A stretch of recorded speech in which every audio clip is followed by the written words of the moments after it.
So let's start practicing analyzing more complex arguments. These are still short arguments. They're just sort of specimen arguments. They're all arguments that I've just sort of come up with as examples. As we'll see, once we begin to look at real arguments, longer arguments, it becomes a much more demanding process to begin to analyze them. And by analyze them, I mean basically break them down into their logical structure, meaning their premises and their conclusions and how all those different statements fit together in terms of inference and implication.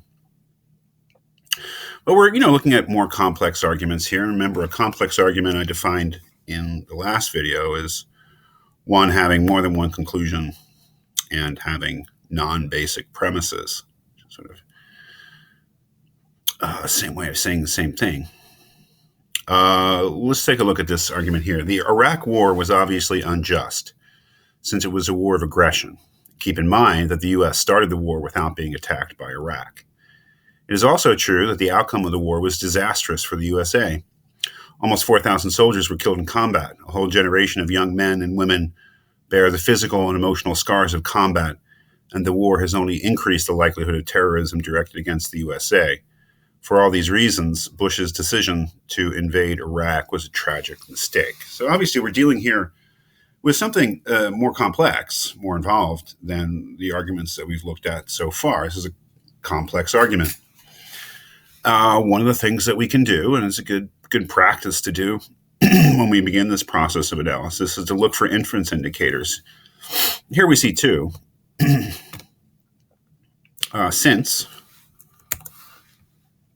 and then at the end, this whole expression for all these reasons, which is an obvious inference indicator. Of course, since is a premise indicator, and for all these reasons would count as a conclusion indicator, but it helps to get us started. Not that it exhausts all of the reasoning here, so it certainly doesn't, but at least it gives us a start.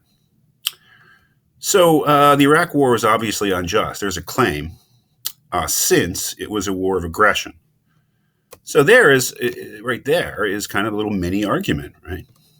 That is, we have a conclusion that the Iraq War was obviously unjust, and that is supported by a reason or premise. It was a war of aggression. Okay. So one of the things that we see right away is that the claim that the Iraq War was obviously unjust is a candidate for being the overall conclusion of the argument. Maybe the whole argument is meant to establish that the Iraq War was unjust. Maybe instead it's an intermediate conclusion, not the overall conclusion. That's a decision that we'll need to make once we've analyzed the whole thing and made a judgment about the sense of the whole argument. So the Iraq War is obviously unjust since it was a war of aggression. So the claim that the Iraq War was a war of aggression is meant to support the claim that it was unjust. And then we have this here in parentheses. Keep in mind that the U.S. started the war without being attacked by Iraq. Now, why is that there? What function, what logical function does that statement that the U.S. started the war without being attacked by Iraq, what logical function does that statement fulfill? Well, if we think about it, it would seem to directly support this claim here, that the war was a war of aggression.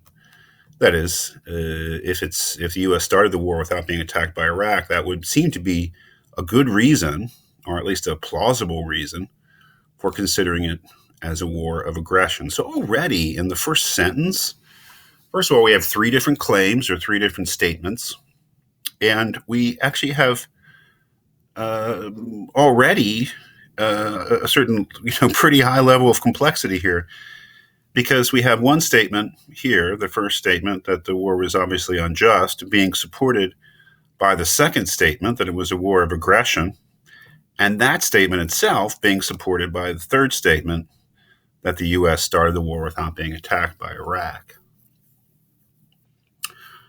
Okay.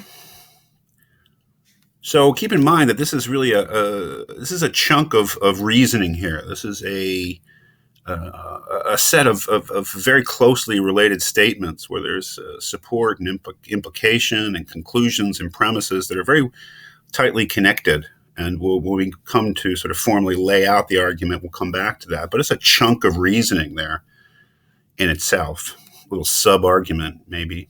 Still, we're still keeping in mind that this might be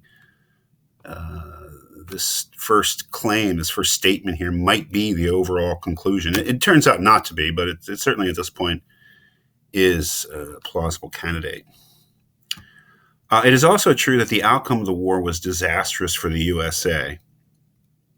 Now, there's a claim, an independent sort of claim.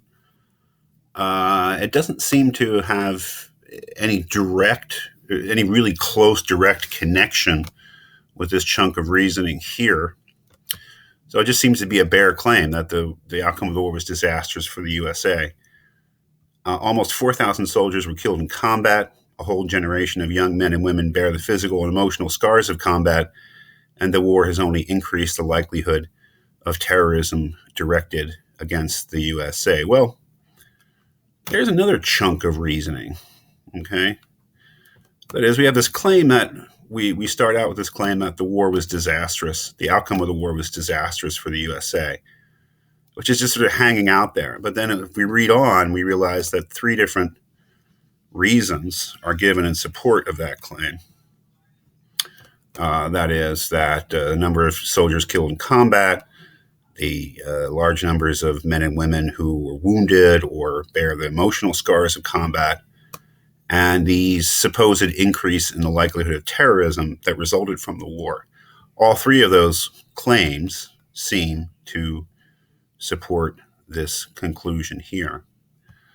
So we have two little chunks of argument here, which are really themselves or could be viewed as independent arguments. That one we begin with in the first sentence, and then this one here, where the first sentence is supported by the three claims given in the next sentence. Then we have a dead giveaway, right, with this conclusion indicator here, which not only is a conclusion indicator in the sense that it tells you that this claim that follows is a conclusion, but it's really a dead giveaway that that it introduces the main or overall conclusion of the argument for all these reasons, as if it's summing up all the reasoning that's happened so far to give an overall main conclusion that Bush's decision to invade Iraq was a tragic mistake, which is indeed the overall. I mean, I wrote it, so I'm kind of cheating. I mean, this is what I meant. But I think it's pretty clear that this is the best candidate for the overall conclusion to this argument.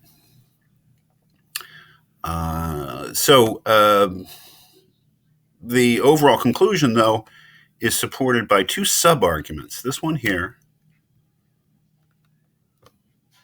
and then this one here. And so the overall conclusion is this, but there are two intermediate conclusions. This one here, and then this one here.